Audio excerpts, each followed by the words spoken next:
Intro, Seo negro. Quita tus sucias manos de mi copa. No quiero que alguien como tú toque. Nada que haya pagado. Las palabras atravesaron el suave murmullo del piano y la luz de las velas como un chasquido de látigo. Las cabezas se volvieron. Los tenedores se quedaron congelados en el aire. El orador, un hombre de cabello plateado con un traje azul marino a medida, no bajó la voz. Al contrario, la subió para que todos en la sala pudieran oír lo inferior que la consideraba. Lana Brooks no se inmutó. Había oído cosas peores. Había sobrevivido a cosas peores. Pero esta noche, algo era diferente. Algo no se sentía bien. No solo en su pecho, sino en el aire mismo. El vino en la copa brillaba bajo el resplandor dorado de la lámpara de araña, carmesí y profundo. Pero había algo extraño. Algo penetrante en el aroma. Algo andaba mal. Su corazón latió una vez, luego otra. Más fuerte. Se movió. Con un movimiento rápido, Lana le arrebató el vaso de la mano a Jonathan Creed. Se hizo añicos contra el mármol blanco como un disparo. El vino tinto salpicó el mantel como sangre. Un grito ahogado colectivo llenó el aire. Luego, silencio, un silencio ensordecedor, explosivo. Y la voz de Lana, clara e inquebrantable, se alzó para romperlo. Es veneno. Ese vino ha sido adulterado. Todos los invitados la miraron fijamente. Algunos sacaron sus teléfonos. Creed se quedó paralizado, con el rostro pálido y los ojos muy abiertos por la incredulidad. El mismo multimillonario que acababa de exigirle que se alejara de su mesa ahora la miraba como si fuera la única persona en el mundo que pudiera hablar. El personal de seguridad se abalanzó sobre ella. El gerente del restaurante parecía a punto de desmayarse. Lana permaneció donde estaba, respirando lenta pero constante, sin apartar la vista del hombre que la había llamado menos que humana hacía apenas un minuto. Porque esto no se trataba de orgullo. No se trataba de sueldos ni de poder. Se trataba de salvar una vida. Este es el tipo de historia negra que la gente no espera, pero necesita escuchar. Una historia sobre instinto, injusticia e integridad. Y si alguna vez te has preguntado qué es la verdadera valentía, quédate. Esta historia va a cambiar tu perspectiva. Lana Brooks era el tipo de mujer que llamaba la atención, pero no siempre por las razones que merecía. A los 24 años, tenía una presencia que cautivaba a cualquiera. No porque exigiera atención, sino porque se comportaba como alguien que conocía su valor, incluso cuando el mundo intentaba convencerla de lo contrario. Su piel morena resplandecía bajo una luz tenue. Su postura era recta, sus hombros fuertes, y sus ojos, penetrantes y observadores, con una serena rebeldía, irradiaban un poder silencioso que no se puede fingir. Nacida y criada en Atlanta, Lana creció en un apartamento de una habitación. Con su madre, una enfermera de turno de noche que creía en la disciplina, la honestidad y el poder de la ciencia. Su padre falleció cuando ella tenía 7 años, en un accidente en una obra en construcción que no le dejó seguro y una vida de dolor. Después de eso, solo quedaron ellos dos. Pero Lana era diferente. Incluso entonces, leía revistas médicas por afición. Se quedaba despierta por las noches viendo charlas TED sobre genética y terapia celular mientras otros niños veían dibujos animados. Su sueño siempre fue el mismo: convertirse en médica, no por estatus, sino para comprender el cuerpo humano y brindar sanación donde otros solo veían estadísticas. Logró entrar a la universidad con una beca parcial, especializándose en biología con la intención de estudiar medicina. Por un tiempo, sintió que el mundo finalmente la comprendía. Pero la vida tiene una forma de poner a prueba incluso a los espíritus más fuertes. Justo después de su segundo año, a su madre le diagnosticaron cáncer de mama en etapa avanzada. Las facturas médicas se acumulaban más rápido que los libros de texto. Lana intentó compaginar las clases, el trabajo y el cuidado de su madre, pero la realidad se impuso. Dejó los estudios, cuidadora a tiempo completo durante el día y camarera por la noche. Tras el fallecimiento de su madre, se hizo cargo de su hermano menor, Malik. Él tenía 16 años entonces. Aún cursaba la secundaria, y ella se negó a que su futuro se desmoronara como el suyo. Lana se mudó con ellos a Savannah, encontró trabajo en uno de los restaurantes más exclusivos de la ciudad, y en silencio, reconstruyó una vida basada en la supervivencia y el sacrificio. Nunca le contó a nadie en el trabajo que una vez había sacado la máxima nota en química orgánica. Nadie sabía que seguía estudiando en secreto, tomando prestados libros de medicina de la biblioteca pública, viendo conferencias gratuitas en línea y resolviendo casos prácticos por afición. No era solo una camarera. Era una científica exiliada, una hija, una hermana, una protectora. Y, lo viera el mundo o no, seguía llevando consigo su sueño en el ritmo silencioso de cada uno de sus pasos. Porque Lana Brooks nunca dejó de creer que el conocimiento podía salvar vidas, aunque nadie más creyera en ella todavía. Jonathan Creed había construido un imperio con sus propias manos, o al menos eso le gustaba decir. A los 63 años, era el fundador y director ejecutivo de Creed Bio, una de las mayores corporaciones farmacéuticas de Norteamérica.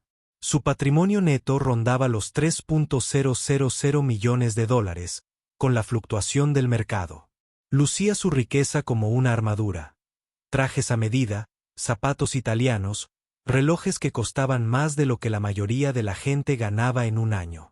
Hablaba con la seguridad contenida de un hombre que nunca había estado en apuros económicos.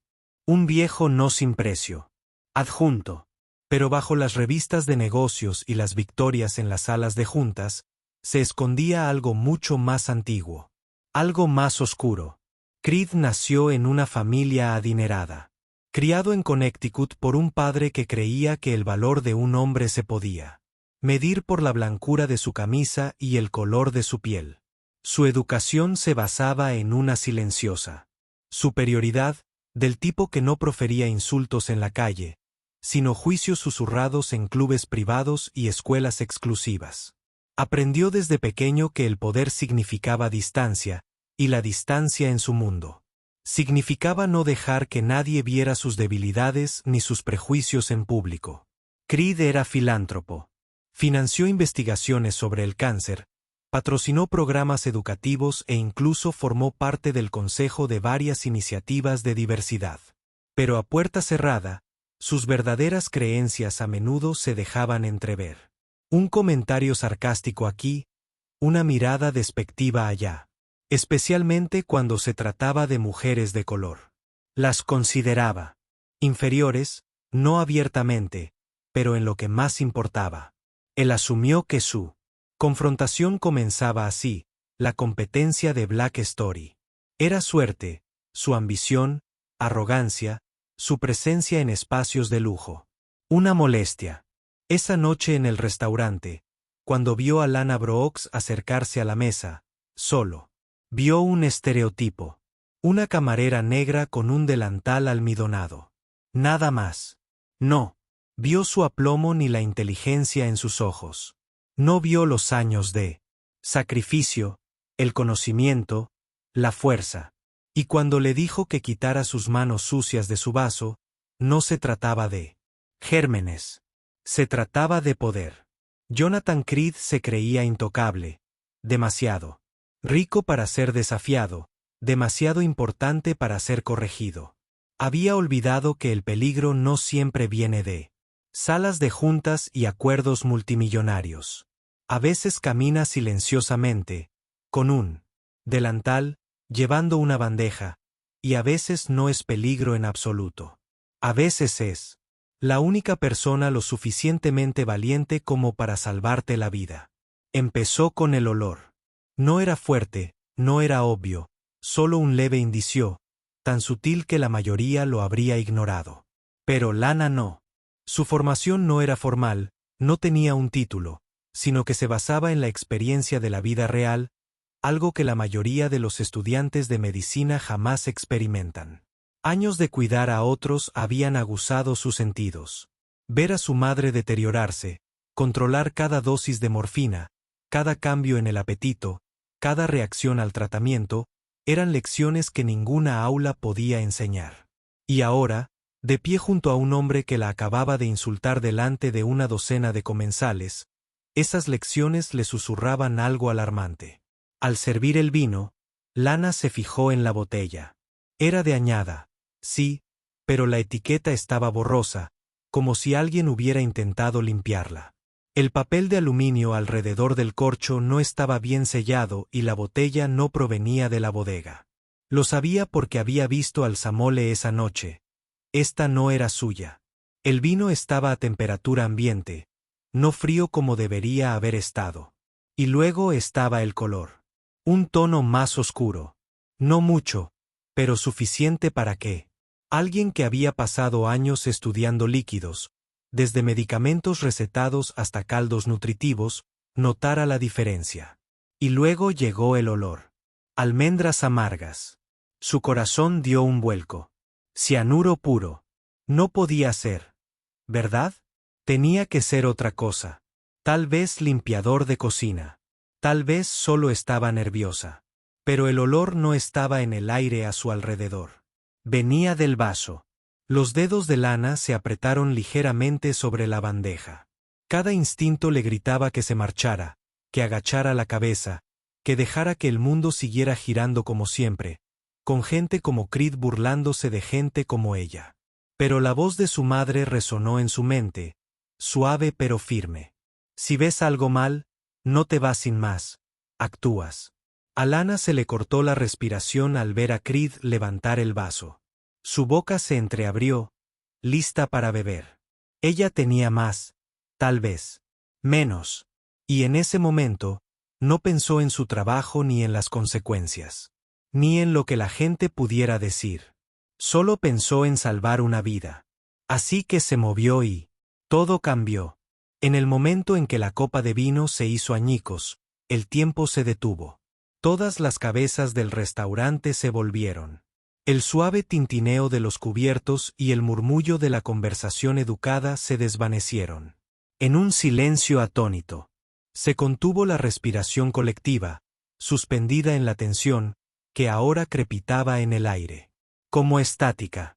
Jonathan Creed se puso de pie de un salto, haciendo que su silla raspara ruidosamente contra el suelo de mármol.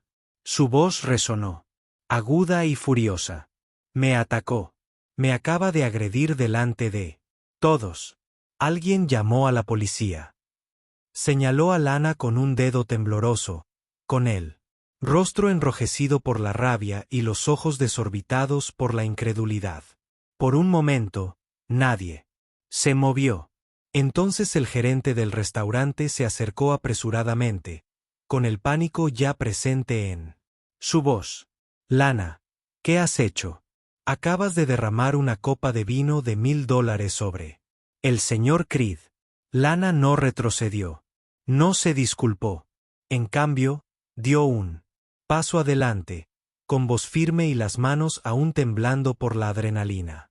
Olía a almendras amargas, dijo. Ese es el olor característico del cianuro. No podía permitirlo. Que se lo beba. Un suave murmullo comenzó a recorrer la sala. El personal de seguridad se acercó, cauteloso pero firme, con las manos cerca de sus radios. El rostro de Creed se contrajo de furia. Esto es una locura. Esta mujer está loca. Deberían arrestarla. Alguien al fondo de la sala sacó su teléfono, ya grabando. Otra invitada le susurró a su acompañante, dijo veneno. El susurro se extendió como la pólvora. Veneno. La palabra lo cambió todo. De repente, no se trataba solo de vino derramado o egos heridos. Ahora se trataba de peligro, decía esta camarera negra, a quien habían tratado como si no importara hacía apenas unos minutos, podría haber salvado la vida de uno de los hombres más poderosos de la ciudad. Y ese cambio, sutil al principio, comenzó a asentarse en la sala. Los invitados miraban entre Lana y Creed, entre los cristales rotos y el mantel manchado de vino. Revivieron la escena en sus mentes, recordaron el aspecto de la botella, la apariencia nerviosa y apresurada del camarero que la trajo. Algunos recordaban haber oído hablar de venenos con olor dulce, casi a almendras. Cianuro, ¿verdad? El gerente del restaurante vaciló. Su tono cambió. Probablemente deberíamos analizar el vino para estar seguros. Creed se burló, pero no protestó. Lana permaneció inmóvil, rodeada de sospechas, pero no derrotada. El insulto que acababa de sufrir aún estaba fresco en el aire. Pero ahora también lo estaba algo más. La duda. Y la duda, cuando se combina con la verdad, tiene la capacidad de cambiarlo todo. La policía llegó en minutos. La prístina calma del restaurante ya se había roto, pero las luces rojas y azules intermitentes del exterior lo confirmaban. Algo grave había sucedido allí. Los agentes entraron. Puro profesionalismo.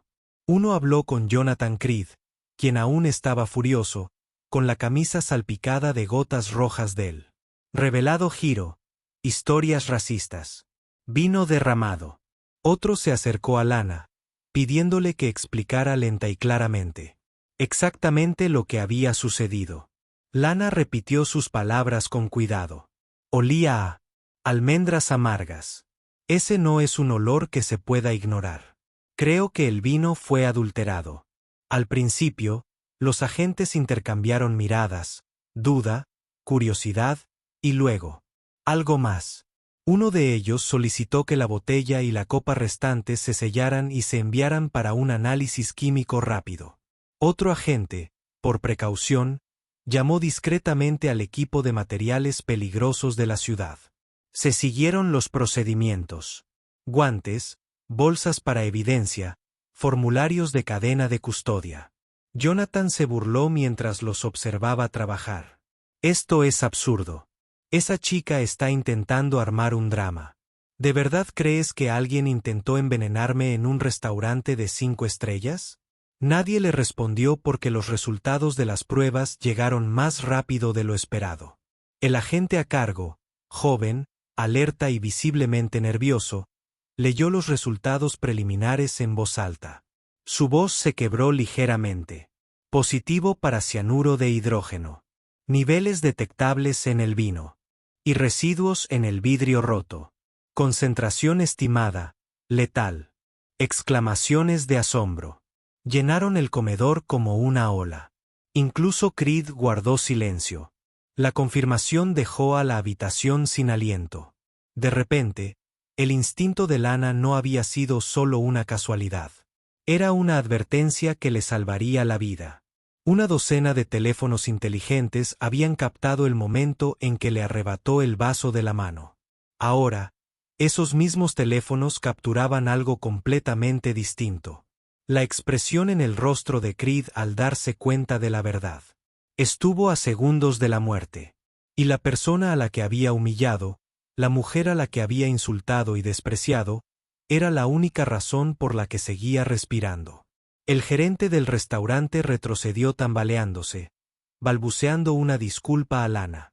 El personal de seguridad se apartó de ella sin decir palabra. Y al otro lado de la sala, se podía sentir el cambio. La sala ya no la veía como una simple camarera.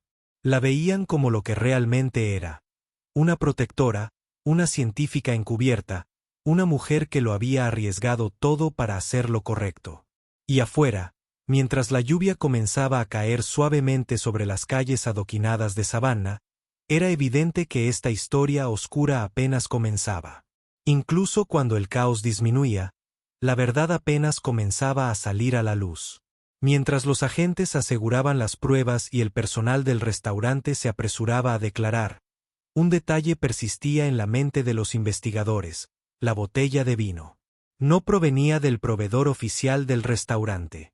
El sumiller juró no haber visto jamás esa etiqueta en su inventario. Entonces, ¿de dónde había salido? El camarero que la entregó, un empleado temporal contratado a través de una agencia, desapareció en cuanto comenzó el alboroto. Las cámaras de seguridad lo mostraron escabulléndose por la puerta trasera, quitándose el delantal y desapareciendo entre las calles de Savannah, pero no sin antes captar una imagen nítida de su rostro.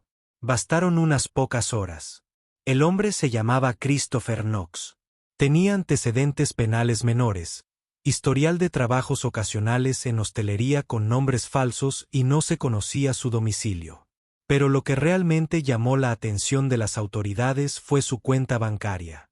2 días antes del incidente, Knox recibió una transferencia bancaria de $75,000. El remitente era una empresa fantasma con sede en Delaware, una compañía sin sitio web ni empleados registrados. Y un único contacto conocido, Logan Price. Logan no era cualquiera. Era el vicepresidente ejecutivo de Creed Bio, segundo al mando del mismísimo Jonathan Creed. Un hombre conocido por su ambición, su encanto y la fría eficiencia de una máquina. Llevaba más de una década en la empresa. Leal, de confianza e implacable en privado. Pero lo que pocos sabían, al menos hasta ahora, era que Logan había estado presionando discretamente para que Creed se jubilara anticipadamente. Los allegados murmuraban que quería el control absoluto y Creed, a pesar de su arrogancia, había empezado a sospechar que su protegido estaba conspirando contra él.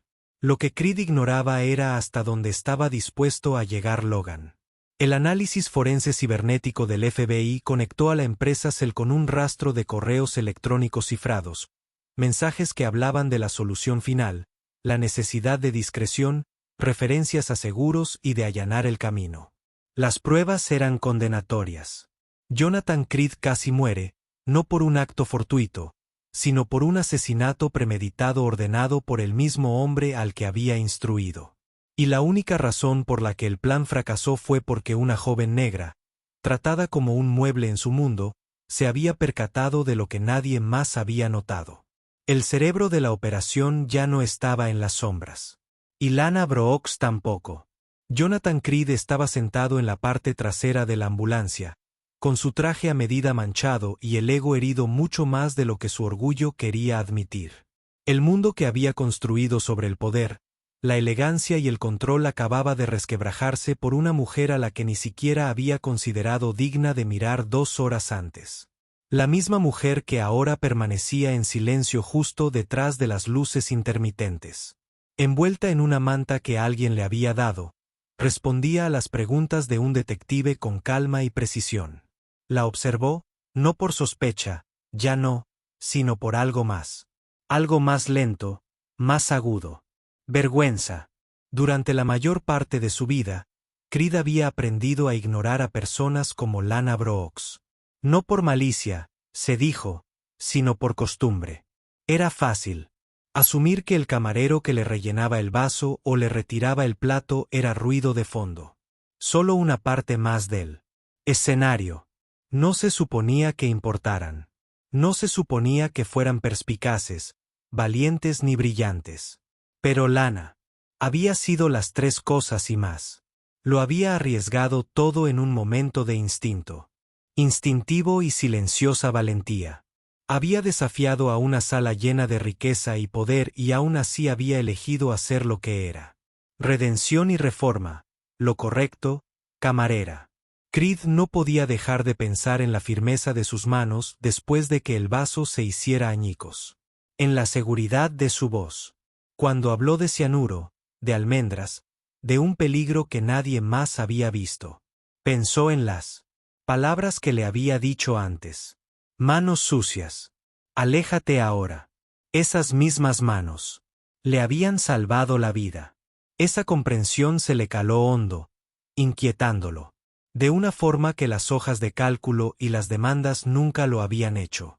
Creed había pasado décadas predicando la innovación, hablando del futuro, participando en paneles sobre ética y equidad en la medicina. Pero al encontrarse con alguien como Lana, real, presente e inteligente, había fallado la prueba más básica de carácter. No la había visto. Y ahora, viéndola plenamente, no podía apartar la mirada. Mientras el paramédico le tomaba los signos vitales, Creed se giró hacia el oficial a su lado. ¿Ha dado declaración? Está hablando con los detectives principales ahora, respondió el oficial. La chica lista conocía su química mejor que la mayoría de los técnicos con los que hemos trabajado. Creed asintió lentamente. ¿Cómo se llama? Lana Brooks. Lo repitió para sí mismo en voz baja, no como un recordatorio, sino como una reflexión. A la mañana siguiente, el restaurante estaba cerrado. La noticia ya había llegado a los titulares nacionales. Director ejecutivo multimillonario casi envenenado, salvado por una camarera. Estaba en todas partes, en la televisión matutina, en las redes sociales y en los noticieros financieros. Todos tenían una opinión. Algunos elogiaban a Lana como una heroína. Otros dudaban de su veracidad. Pero a Jonathan Creed no le importaban los titulares ese día. Le importaba encontrar a Lana Brooks. Ella no contestaba el teléfono. Se había marchado antes de que llegaran los reporteros, desapareciendo silenciosamente del caos como un fantasma. Sin entrevista, sin focos, solo silencio. Tras varias llamadas, al mediodía, la asistente de Creed la encontró trabajando un turno doble en el mismo restaurante, a pesar de que había cerrado por investigación. Estaba fregando las encimeras de la cocina cuando Creed entró. Sin séquito, sin guardaespaldas. Solo él y la verdad que necesitaba decir. Lana levantó la vista y se quedó paralizada, sin saber qué esperar. Creed se quitó el abrigo, lo dobló cuidadosamente y lo dejó sobre una mostradora cercana. Te debo la vida, comenzó, con la voz baja, despojada de la bravuconería que ella recordaba de la noche anterior. Y más que eso, te debo una disculpa. Lana parpadeó. No dijo nada. Creed continuó. Te juzgué no por tus acciones, sino por tu apariencia, por tu trabajo, por el color de tu piel. Esa es una verdad incómoda, y me toca a mí cargarla. Pero lo que hiciste, lo que viste, me salvó y me hizo ver. Hizo una pausa, y respiró hondo. Te ofrezco una beca completa para la universidad que elijas. Matrícula, alojamiento, libros, todo. Me lo paso genial. De creado para dar voz a las personas subrepresentadas en la ciencia. Y. Quiero extenderte una invitación formal para unirte a Creed Bio como investigadora en formación. Horario flexible y remunerado. Tendrás acceso a nuestros laboratorios, a nuestro equipo, a nuestros mentores. Lana negó suavemente con la cabeza. ¿Por qué yo? Creed la miró a los ojos. Porque ya has demostrado que cuando importa, actúas. Piensas como una científica y tienes la brújula moral que esta industria necesita desesperadamente. Ella exhaló lentamente. La oferta era abrumadora. Se sentía como una esperanza, como algo que había enterrado hacía mucho tiempo solo para sobrevivir. Y tal vez ahora era el momento de desenterrarla. Para finales de la semana, Lana Brooks se había convertido en un nombre conocido. Los medios de comunicación la apodaron la heroína del restaurante. Los programas de entrevistas debatieron su valentía. Los editoriales elogiaron sus instintos, su compostura, su negativa a guardar silencio cuando más importaba. Algunos titulares se inclinaron hacia el drama. Camarera salva a multimillonario de un intento de asesinato. Mientras otros se centraban en la raza, el género y la clase social, la historia tocó una fibra sensible porque Lana no era una camarera cualquiera. Era una joven negra en una sociedad donde, con demasiada frecuencia, las mujeres negras son ignoradas, desestimadas y subestimadas. Pero esta vez, el mundo no tuvo más remedio que mirar y escuchar. Fragmentos de ella derramando la copa de vino se reprodujeron en todas las pantallas. Se emitieron secuencias a cámara lenta durante los informativos de máxima audiencia. Las redes sociales se inundaron con hashtags como #Lana Brooks, #Heroína Negra, #La Ciencia Salvóvidas. TikToks recrearon el momento. Twitter se llenó de mensajes de apoyo. Cuentas de Instagram publicaron citas de su declaración policial sobre fotos de cristales rotos y manchas de vino tinto. Y, sin embargo, a pesar de todo, Lana permaneció en silencio. Rechazó entrevistas, rechazó ofertas de marcas, evitó ser el centro de atención, no por miedo, sino por principios. No había actuado por fama ni fortuna. No había hecho ninguna declaración para llamar la atención. Ella simplemente, un año después, historias conmovedoras. Siguió sus instintos, su formación, su verdad. Pero no todos la elogiaron. A medida que crecía la atención, también lo hacían las reacciones negativas. Los trolls en línea cuestionaron sus motivos. Las secciones de comentarios se llenaron de racismo, sexismo y teorías conspirativas. ¿Fue un montaje? ¿Tuvo suerte? ¿Sabía siquiera a qué olía el cianuro? Lana no respondió. No tenía por qué hacerlo. Sus acciones ya lo habían hecho. Lo que más importaba eran los momentos de silencio, los correos electrónicos de jóvenes que decían que las inspiraba a estudiar ciencias, las cartas de agradecimiento, de médicos, químicos y enfermeras que sabían exactamente lo excepcional que había sido su intuición. La llamada telefónica de un investigador del cáncer, que admitió que una vez no había confiado en su intuición y que había perdido a un amigo por ello. Y quizás lo más impactante de todo, la carta de una madre de Chicago que escribió: mi hija la vio en la televisión y dijo, se parece a mí. Tal vez yo también pueda ser científica. Para Lana, ese era el verdadero titular. Porque la historia no trataba de un multimillonario ni de una copa de vino envenenado. Trataba de la posibilidad. Y del efecto dominó de una mujer que decidió actuar cuando el mundo menos lo esperaba. Un año después, el sol primaveral se derramaba sobre el césped de la Universidad Estatal de Savannah, bañando con un cálido resplandor dorado las filas de sillas plegables. Y las orgullosas familias reunidas para la ceremonia de graduación.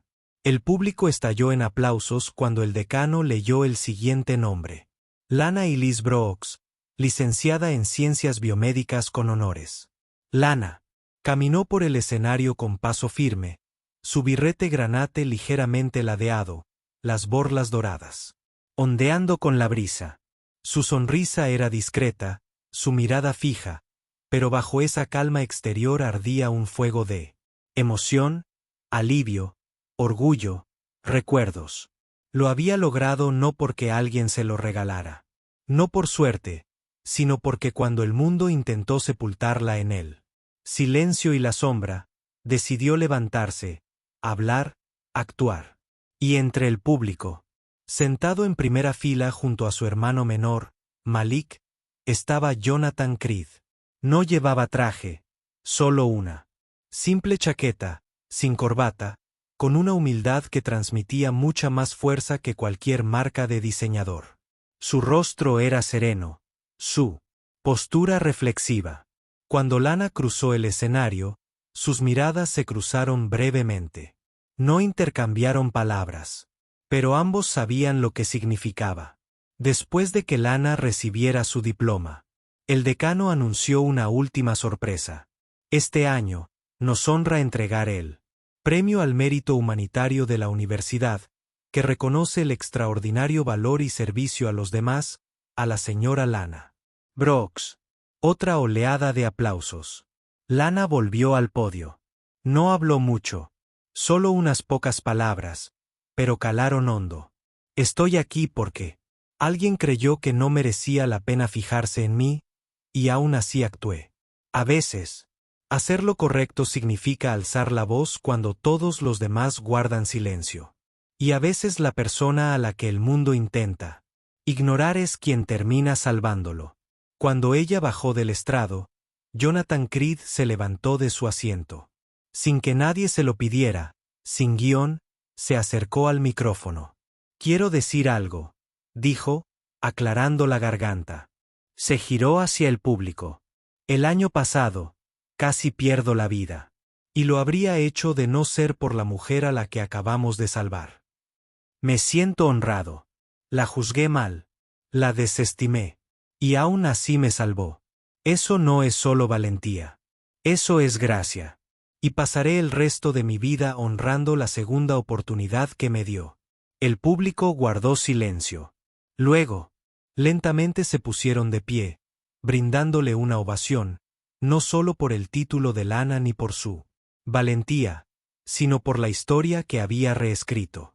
No como una víctima, sino como una voz que el mundo ya no podía ignorar. Lana Brooks no se propuso cambiar el mundo. No se despertó esa mañana pensando que se enfrentaría a un multimillonario ni que sus instintos silenciosos salvarían una vida y provocarían un debate nacional. No planeaba convertirse en un símbolo, un titular ni un hashtag. Todo lo que quería era hacer su trabajo, proteger su dignidad y terminar otro turno. Pero esa es la esencia del carácter. No espera momentos perfectos. Se manifiesta en medio de los días ordinarios. En pequeñas decisiones, en situaciones incómodas. El carácter susurra cuando el mundo está ruidoso y, cuando nadie mira, actúa de todos modos. Lo que Lana nos enseñó, lo que vivió, es que la valentía no siempre parece en carteles de protesta o discursos en un juzgado. A veces se parecen a reflexiones finales, historias conmovedoras, como derramar una copa de vino, incluso sabiendo que podría costarte todo. A veces significa creer en tu propia voz, incluso cuando otros intentan silenciarla. Un año después de aquella noche, Lana fundó una organización sin fines de lucro en nombre de su madre, la Iniciativa ILIS. Su misión es apoyar a mujeres jóvenes de color que buscan carreras en medicina y ciencia, mediante mentorías, becas y talleres prácticos. Su primer grupo incluyó a 20 chicas de secundaria de barrios de bajos ingresos. Una de ellas se había aprendido de memoria el discurso de Lana. Y así es como se propaga el cambio, no a través de la fama, sino a través del legado, a través de las vidas que se transforman silenciosamente, una persona a la vez. Así que si estás viendo esto ahora mismo, tal vez haya una Lana en tu barrio, una joven a la que la gente pasa por alto, alguien que lee libros de ciencia en la biblioteca y sueña en silencio con hacer algo más grande. Tal vez el próximo momento que cambiará su vida no te esté esperando en un juzgado o un laboratorio, pero en un restaurante, en el pasillo de una escuela o en tu propia casa. Y tal vez lo único que falte sea alguien dispuesto a creer. Si esta historia te conmovió, deja un comentario, compártela con alguien que te importe y suscríbete para leer más historias de personas negras que nos recuerdan que el coraje no necesita permiso y que el carácter es la fuerza más poderosa del mundo. Porque a veces la persona que nadie nota termina convirtiéndose en la que nunca olvidaremos.